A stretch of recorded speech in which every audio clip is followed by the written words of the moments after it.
అమ్మ, ఒక పల్లెటూరు అమ్మ. తన పేరు దుర్గ. చాలా చిలిపిగా ఉండేదని విన్నాను. మా నాన్న శ్రీనివాసం చేసుకున్న తర్వాత తన లైఫ్ ఇంకొకలాగా టర్న్ అయిందని చెప్తూ ఉండేది. She was very lovable and she was very cute with my father. And వీళ్ళు ఎంత తిట్టుకున్నా ఎంత కొట్టుకున్నా చాలా బాగా కలిసి ఉండేవాళ్ళు. I felt cute about that. అలాగే 1995లో నేను మా అమ్మ కడుపును పట్టింది.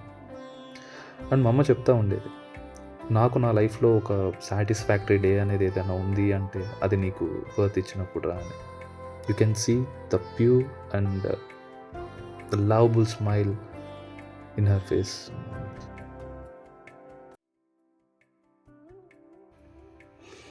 ఆ తర్వాత నాతో పాటు నా ఇద్దరు చెల్లెళ్ళకి బర్త్ ఇచ్చింది మా అమ్మ.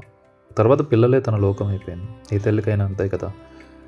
మేము నవ్వితే నవ్వింది, మేము ఏడిస్తే ఏడ్చింది, మాతో పాటు ఆడుకుంది, మమ్మల్ని ఆడిచ్చింది, మాతో పాటు నడిచింది, నడిపించింది, అన్నీ చేసింది. అమ్మకి మేము నాన్న తప్ప ఇంకొక లోకం లేదు. నేను డ్యాన్స్ చేస్తే తనకంటే గట్టిగా చప్పట్లు కొట్టిన వాళ్ళు ఇంకొకరు లేరు. తన ఫేస్లో ఆనందం ఇంకొక నెక్స్ట్ లెవెల్ అనమాట. ఇలా పిల్లల కోసం అన్నీ చేసింది. మా చెల్లి పెళ్ళి చేసింది 2017లో. మాకు ఇలా ఉండాలి, అలా ఉండాలి అని చెప్పేది. వాళ్ళ 25th యానివర్సరీ కూడా చేసుకుంది 2019లో. లేటర్ ఆన్ ఆ తర్వాత this cute little girl got affected with COVID. Almost bed దాకా వెళ్ళింది. But she fought like a warrior and stood strong with me. తర్వాత అమ్మకి అన్నీ ఇవ్వాలి అని చెప్పేసి అర్థమైంది. Then I started giving everything to her and I lived for her.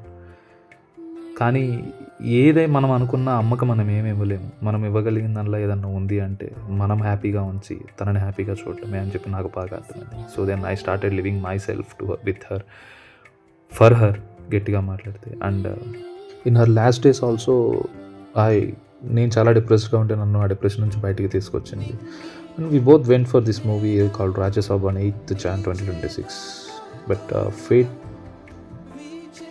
turns like this. On 9th Jan 2026, she was no more.